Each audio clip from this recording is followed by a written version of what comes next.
Hi guys, welcome back to my channel. If you're new here, my name's Tiffany, but you can call me Tiff. Today I've got another tasty True Crime Tuesday for you guys. I've got 5 guys and I'm so excited. I'm so hungry.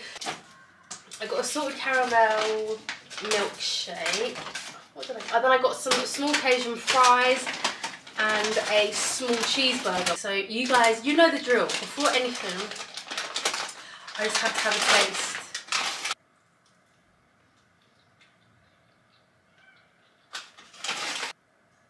Absolutely divine. Divine. This is the first time I've tried this milkshake. I've had their strawberry one before, but I haven't had the salted caramel one before. Let's see.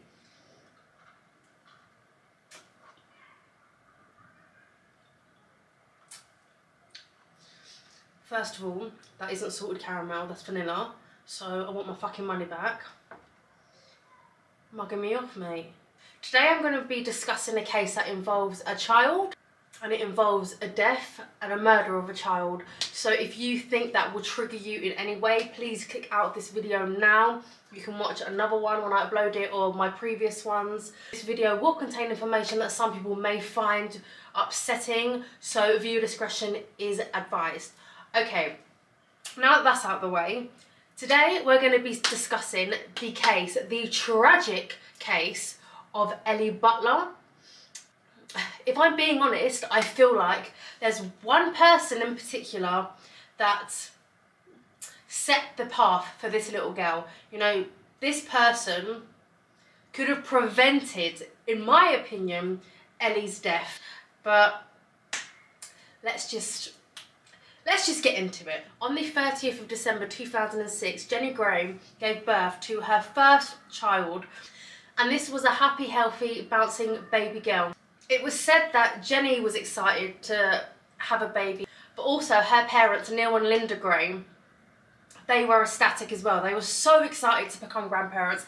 This was their first grandchild. So for Jenny and for Neil and Linda, this was an experience that they were exploring together. Neil and Linda, they loved this baby girl as soon as she was born.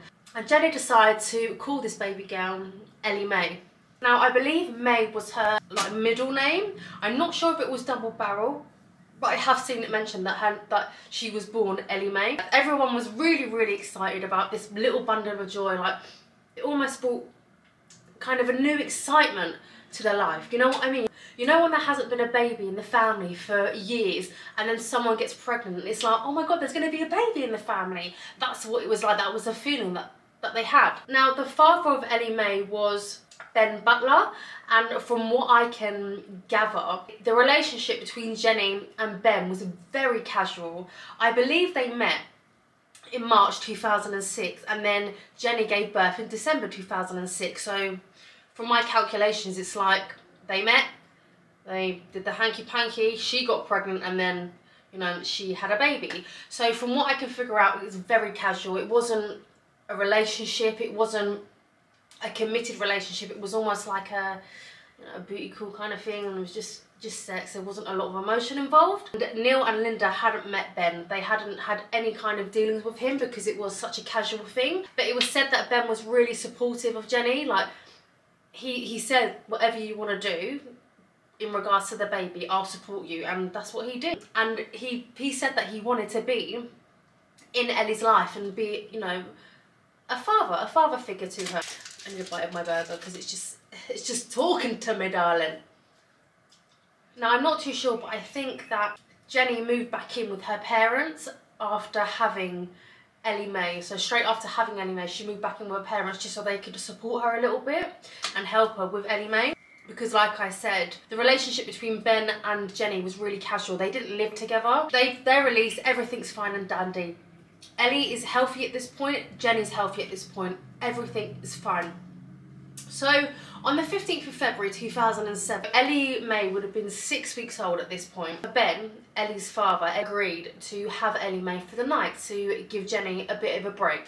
So Jenny took Ellie to Ben's flat, which was in South London, dropped her off, said goodbye, gave her a kiss on the head and walked away. thinking she's with her father. What could go wrong?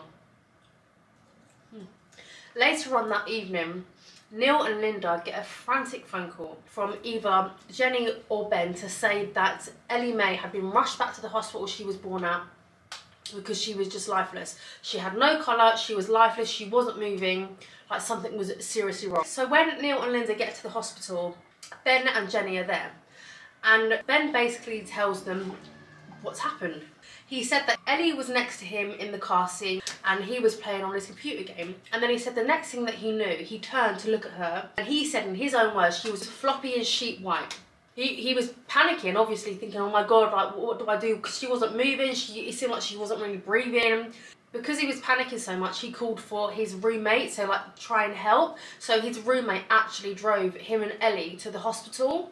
So the doctors examine Ellie and what they discover is disturbing, to say the least. They discover that Ellie has 3 head injuries and one of these is a bleed on the brain. So I was curious because I just wanted to know what was the most common cause of a bleed on the brain. So I did some research and it basically said that usually some sort of significant trauma would be the reason for a bleed on the brain. The doctors, the experts, they examine Ellie and they're thinking, okay, well, all of this doesn't add up, okay? She can't just be laying in a car seat, not doing anything, and then she's got a bleed on the brain. They said that they believe that Ellie had been shaken violently and because of the force that was used to shake her, her brain had hit against her skull, which then resulted in the bleed in the brain and the 2 other head injuries. So yeah, they decided to call social services because they were like, this isn't fucking right. Ben's like, I don't know what you're talking about. Like, she was in the car seat, she was fine, and then she wasn't. Ben was the main suspect from the get-go in regards to this because he was the one looking after her. Everyone's still at the hospital. Ben, Jenny, Linda and Neil. They're still at the hospital. They're waiting for social services and they're waiting for the police. Neil, so that's Ellie's grandfather, he actually said that Ben became increasingly aggressive and was swearing and shouting at everybody. And Neil said like, that kind of showed him what kind of person they were dealing with here. Like, this wasn't a nice guy. So thankfully, Ellie actually made a full recovery. But obviously, social services weren't just going to hand Ellie back over to Jenny. They believe that Ben had purposely shaken her to either make her stop crying or God knows what. So Ellie was actually put into foster care. And Linda and Neil and Jenny, they could go and visit her, but it had to be supervised visits. I'm pretty sure it was once every 2 weeks. So whilst Ellie is in care, social services and the police department, they're investigating the injuries. They want to find the root cause of why this happened and who inflicted these injuries on Ellie, because she sure as hell didn't fucking run into the wall, did she? So someone must have done something to her. Naturally, the police start looking more into Ben Butler because he was the last person to have Ellie. And then, oh, what do they find? Well, baby boy Ben, he's a bad man, and he has a very colourful criminal record. Oh yeah, he's been in trouble with the police before, and he even served time. He went to prison for 3 years for intimidation and robbery. So it gets worse. He'd also been convicted of assaulting his ex-girlfriend, and I've seen in one source, the ex-girlfriend stated that Ben would become so enraged and so angry that he would beat her, but he'd be like foaming at the mouth because he was so enraged. Like, he'd turn into like some sort of wild animal and just beat her ferociously. So Ben Butler was a see you next Tuesday. Let's talk about Jenny Gray for a second. I'm not sure about you, but if I'd had a baby with a man I didn't particularly know very well, I'm not saying that if you have a baby with someone that you've slept with once and got pregnant, that he's a bad guy. I'm not saying that.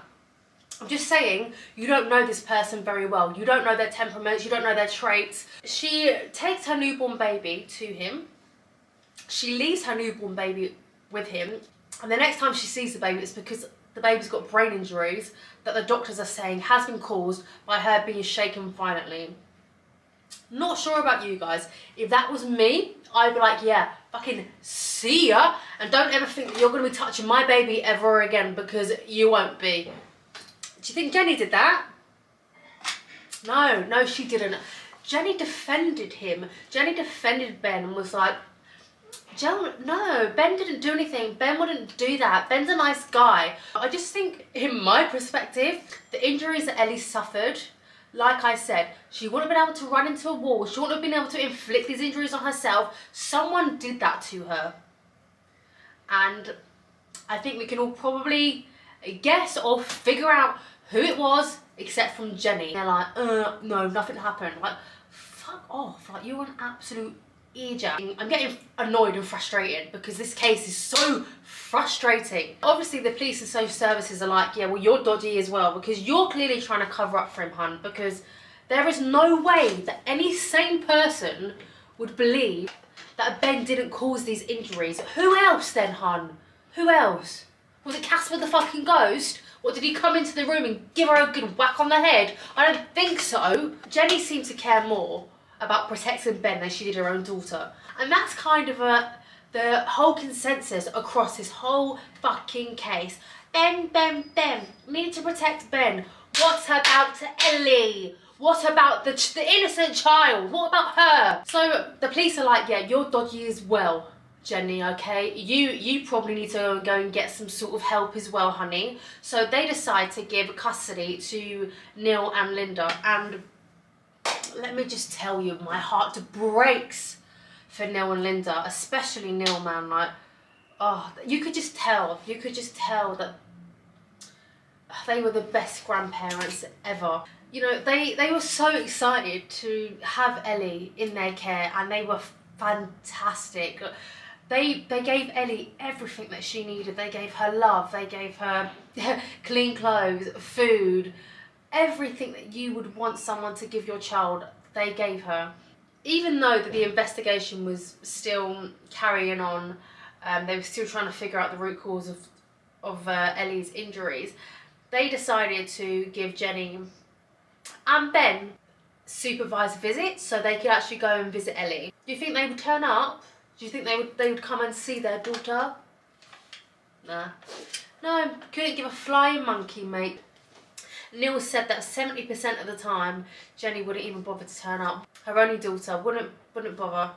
But do you know what the funny thing is? They didn't turn up, but then Ben had the nerve, the cheek, to ring Neil and Linda and be like, I want to see my baby at like 10 o'clock at night. I want to see her.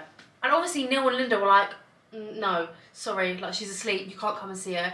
And he's like, I'm going to come around your house. And I don't know if he did say that, but that's how I would imagine him to have been. Neil said like he would like call up ringing and screaming, demanding to see his baby. In August 2008, Linda and Neil were awarded special guardianship of Ellie. So this basically means that Ellie was put into the care of Neil and Linda for the foreseeable future, basically. So it's like, finally, they can kind of relax a little bit. They know that Ellie's going to be with them 24/7. She's going to be looked after. She's going to be cared for. She's going to be swaddled with affection.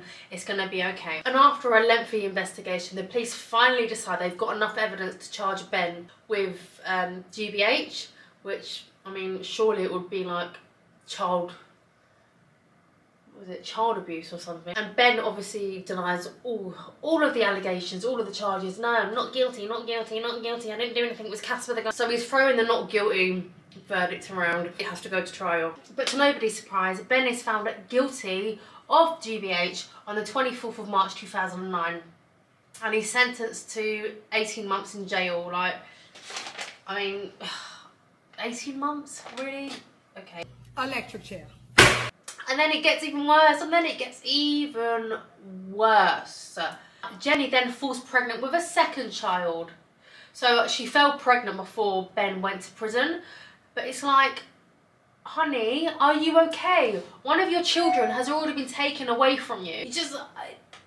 Have you ever heard of the pill? Birth control. Please, somebody tie this woman's tubes.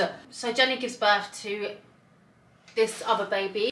This child's identity hasn't actually been revealed because you know, they're trying to protect the child, I'm guessing. I'm just gonna either say Ellie's sibling or the other baby. But the other baby was also taken into care because they're not gonna leave the baby with Jenny. Social services were like, oh, I don't fucking think so, don't think so. Now guys, this is where things just start to decline real fucking quick. So, you know the GBH conviction that Ben had? Yeah, well, he actually appealed that and he got it quashed. The Court of Appeals re-examined the medical evidence that was used in Ben's case, and they ruled that the trial judge did not give the jury proper direction. So the jury hadn't been offered the option of considering that Ellie's injuries were caused or were because of an unknown reason. So Ben's a free man. Ben gets released from prison. The good thing was that just because the conviction had been quashed, it didn't mean that social services were just going to hand Ellie straight back over to them. Even though custody wasn't given back to Jenny and Ben, they were once again given permission to visit and go and see Ellie. Just like before, didn't fucking bother, didn't bother to turn up. I mean, in my opinion, it wouldn't be too far-fetched to think they didn't give a fuck about Ellie, you know? So it was an absolute shock to everyone when Jenny and Ben decided to appeal the decision for Ellie to remain with her grandparents.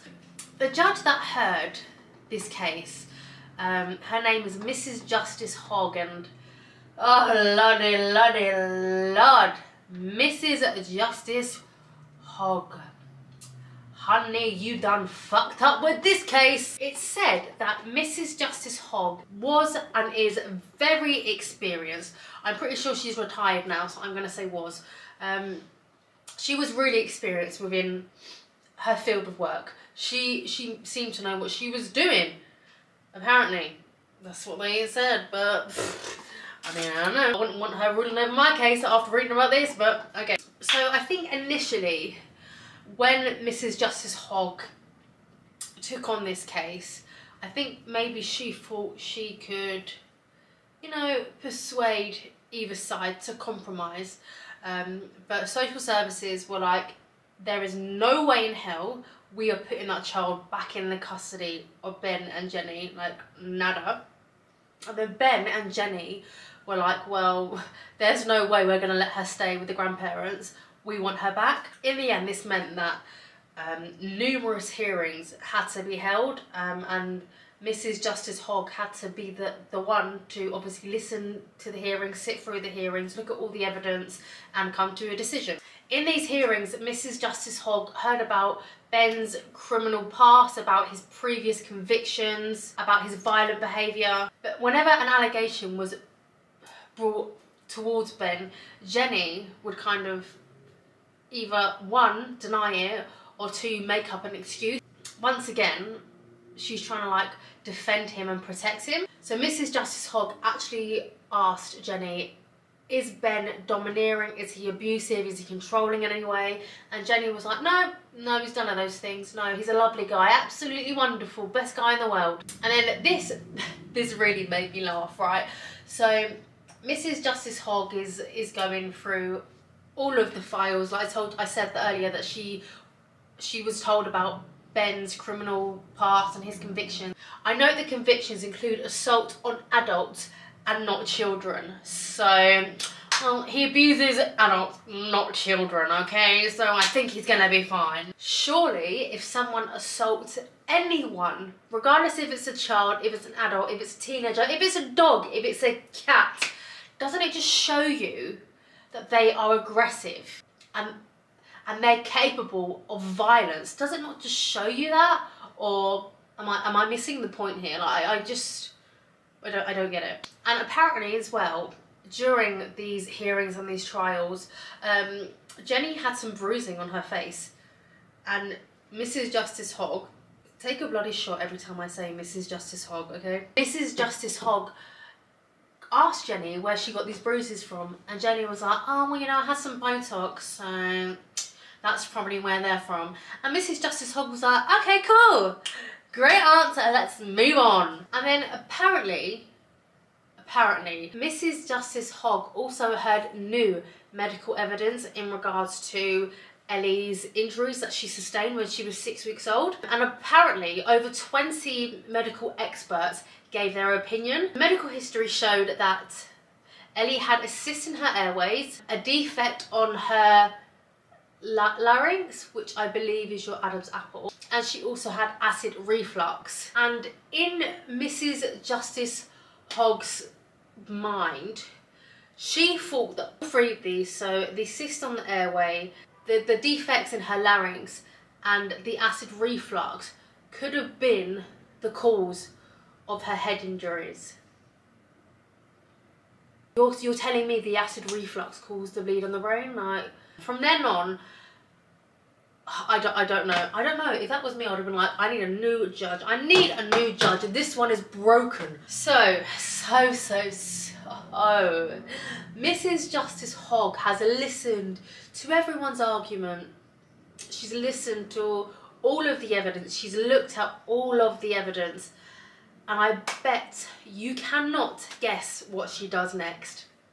Because when I read this, I promise you, my jaw wanted to hit the ground. Mrs Justice Hogg decides to exonerate, yep, you heard that right, exonerate Ben Butler. So she was so confident, she was so sure that Ben had not inflicted those injuries on Ellie that she exonerated him.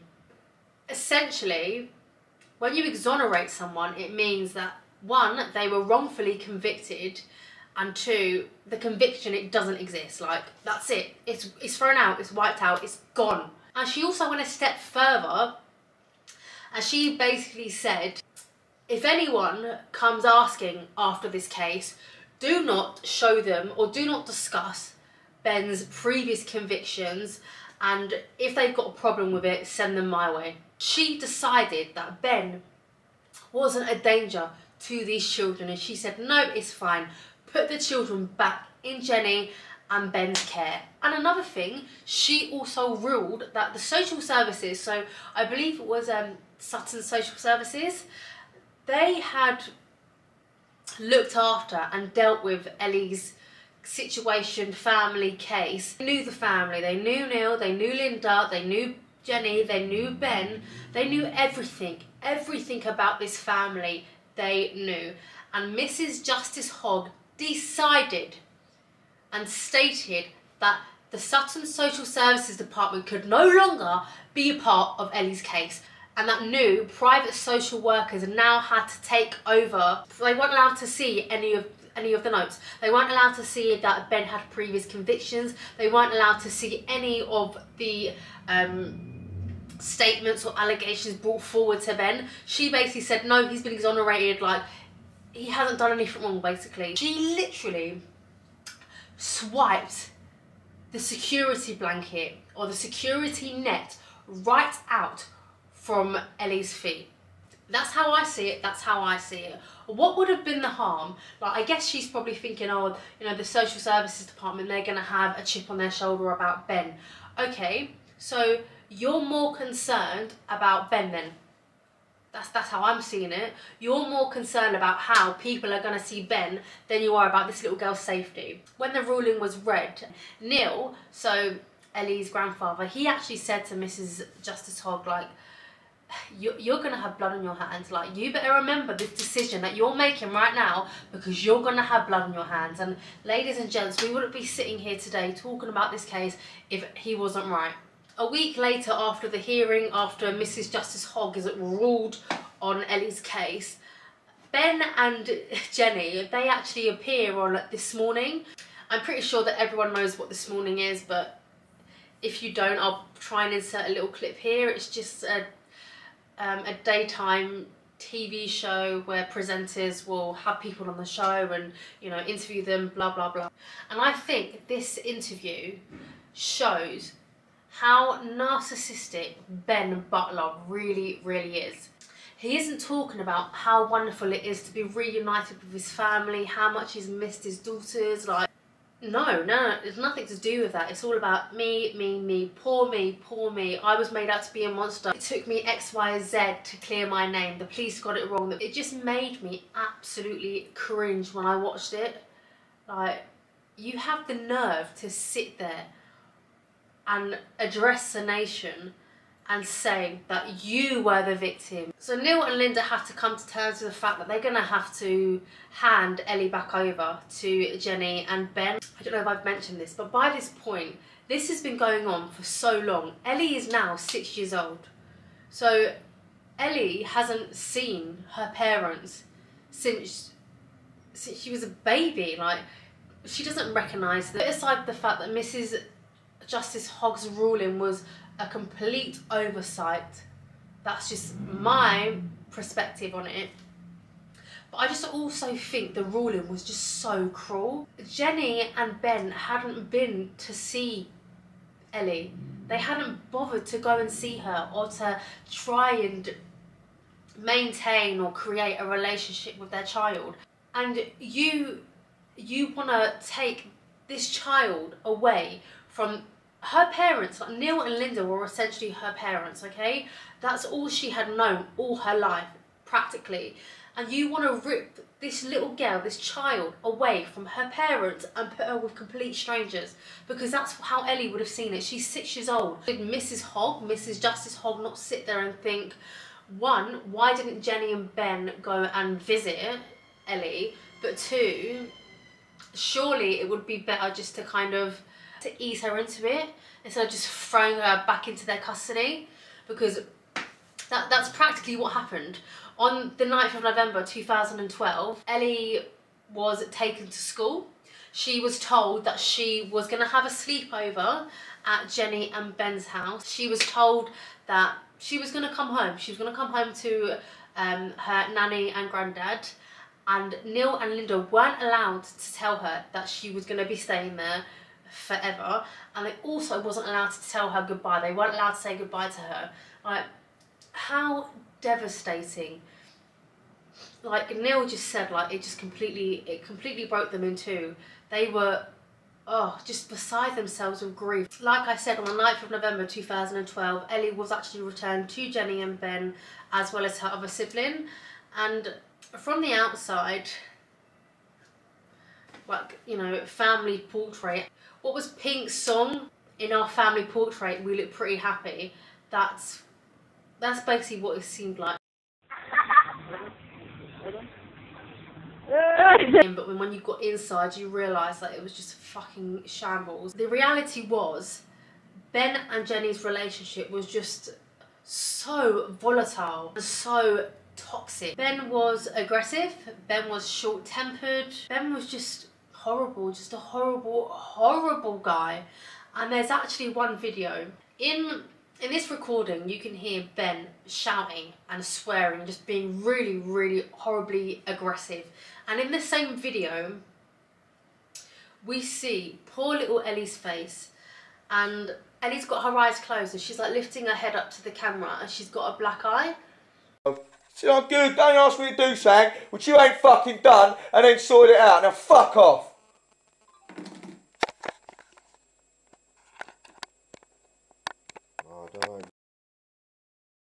Oh, I don't know, it just breaks my heart. Now, I've also seen it stated that Ellie's attendance at school was terrible, like it was absolutely awful. So, obviously the school challenged this, and they kind of challenged Jenny, and they challenged Ben, and they were like, why isn't your child at school when they're supposed to be, kind of thing. And every time they challenged it, Jenny would be like, did you not know the miscarriage of justice that my partner's faced? Like, I can't believe that you've got the nerve to come to me and say, where's Ellie? No one's asking where Ben is, first of all. Like, why are you bringing Ben into this? I'm asking where Ellie is. You know that I said that Mrs Justice Hogg ruled that the Sutton Social Services couldn't be involved in Ellie's case anymore? Well, usually the school would contact the social services. Their designated social services, I guess, would have been Sutton Social Services, but because they weren't allowed to be involved in Ellie's case, the school couldn't reach out to them and ask them to kind of do a welfare check and make sure that Ellie and her sibling were okay. So great one, good one, Mrs Justice Hogg, great, fantastic. Neil's actually said that him and Linda actually saw Ellie a handful of times on and off. And the last time that Linda and Neil saw Ellie was on the 27th of October 2013. And Jenny actually brought Ellie to see Neil and Linda at McDonald's. And Neil actually said the state of both Jenny and Ellie kind of blew his mind. Like, they just looked so scruffy. Ellie had odd shoes on and odd socks. She just looked so unkempt, like her hair hadn't been brushed. She just looked awful. And he said that Jenny looked really bad as well. He actually said to Jenny, like, can I take some pictures? And she said, well, do what you want. Basically, I don't even care anymore. And Neil and Linda only got to spend 20 minutes, or roughly around 20 minutes with Ellie, before Jenny made up some excuse and said that they had to go. And Neil said that Ellie said goodbye, and he said, bye Ellie, like, Nanny and Grandad love you. And she said, bye Nana and Grandad, I love you too, and like smiled at them. And Neil and Linda didn't know it, but those words would be the last words they would hear from Ellie, and that would be the last time they would ever see Ellie ever again. The very next day, on the 28th of October 2013, at around 2:45 p.m, the Emergency Services Department received a frantic phone call. And this phone call was from Jenny Gray. You need to tell me what's happening. To me, I can't hear her. She's there, something's happening. Okay, you need to tell me what's happening so I can help you. My daughter, listen to me now. My daughter is not breathing properly. She's not moving, and I need you to get an ambulance now. You need to. And Jenny was shouting, my child isn't breathing. I need you to get to my house quickly. And she sounded really panicked and really frightened. The paramedics get to the flat, and when they walk in, they see Ellie lying on the floor. She's blue. She's completely blue. She's cold to the touch. She's unresponsive. She's not breathing. So they get her in the ambulance. They take her to the hospital, and they work on her, and they try their absolute best, but unfortunately there wasn't anything they could do. So Ellie was pronounced dead at 4:01 on the 28th of October 2013. Neil and Linda, they're unaware that any of this is going on. You know, they're just at home. They're just at home, and they get a knock at the door, and it's a police officer. And the police officer says to them, like, I need to come here, I need to talk to you. And Linda said, oh no, it's not Ellie, is it? And the police officer said, yeah it is, I'm really sorry, but Ellie has died. And Neil said as soon as he heard that Ellie had died, he knew straight away, one, it wasn't an accident, and two, who had done it. This news just completely tore Linda and Neil apart. It just completely devastated them, like it would anyone. It just destroyed them. It destroyed both of them.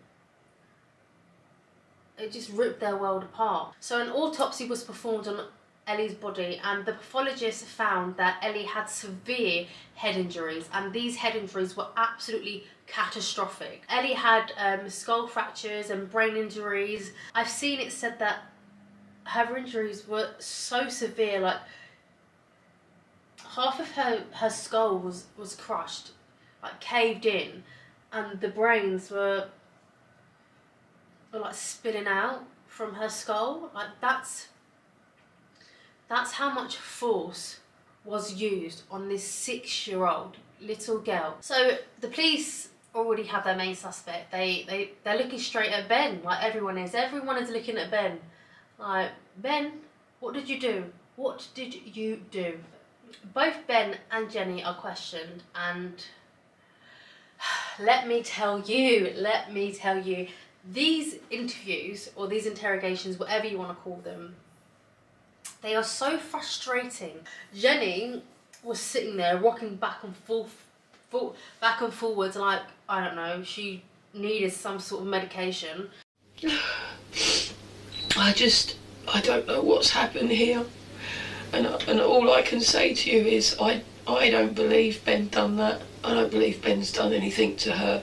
And the reason I don't believe that is I've got no reason to think that. If there's ever anything I'd ever seen, anything I ever thought, I would say so. And I don't have, and I'm telling you my opinion. If I ever had any reason to think someone had done that to my child, I'd do everything.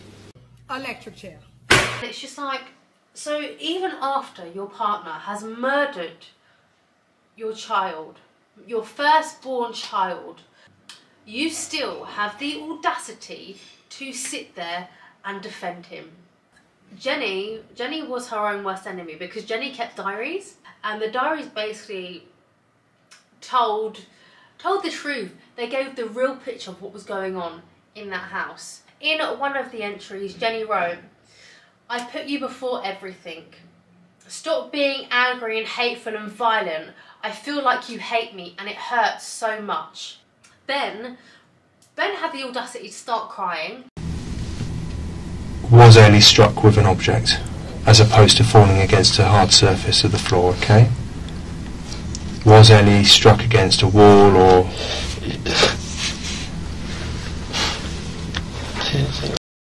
think I could do that, no. I can't remember. Okay. Electric chair. So Ben actually stated that the injuries that Ellie had sustained was because Ellie was jumping on the bed and she'd fallen off the bed and she'd hit her head on the floor. And the police were like, okay, so did you call an ambulance? And he's like, oh no, I didn't call an ambulance. They're like, right, why not? And he's like, oh, because I called Jenny. And they were like, why did you call Jenny? And it was like, oh, because she was at work and I told her to come home because, you know, Ellie had had an accident. And they were like, what are you on about? What are you on about? Like, why wouldn't you call the ambulance straight away? The police knew.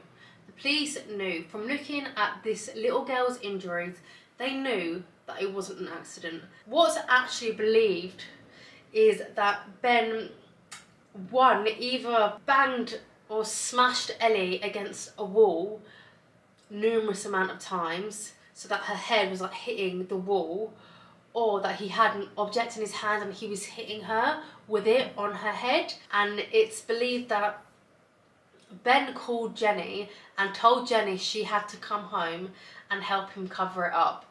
And they like set like a stage, they set the scene, shall we say. And it was also found that Ellie had, I think it was like a fracture on one of her ribs. So she had a broken rib basically, and it was like 3 weeks old. And this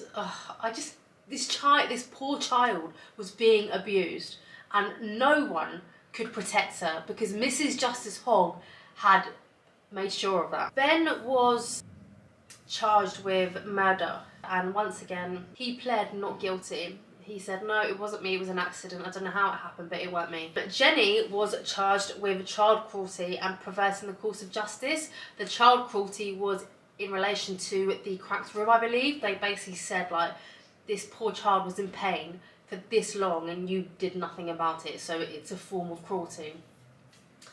And perverting the course of justice was because she lied. Like, she was trying to protect Ben, and she knew full well that Ben had murdered her child, but she still tried to cover it up and make it look like it was an accident. Ben's behaviour inside and outside the courtroom, it kind of spoke volumes really. It spoke for itself. He was aggressive, he was abusive, he was swearing at the judge, he was swearing at the jurors. Just a horrible, horrible man. And on the 21st of June 2016, Ben Butler was found guilty of first-degree murder, and he was sentenced to life in prison, and he has to serve a minimum of 23 years. So yeah, he's in prison, he's doing his time. Jenny was sentenced to 3.5 years.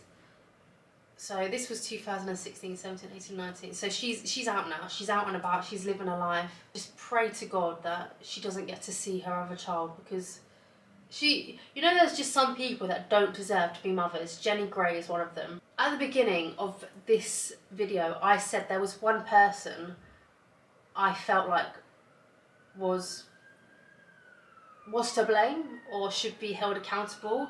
And in my opinion, in my humble opinion, that is Mrs Justice Hogg. Because I just think she literally took Ellie's security net from her. Everything. Her grandparents, the social workers, like anybody that was there to protect this child and to provide her with some security, she removed them from her life. I want to read you some of Mrs Justice Hogg's final words on the matter. When I read these, it made me so angry. She put, "It is seldom that I see a happy end in public law proceedings.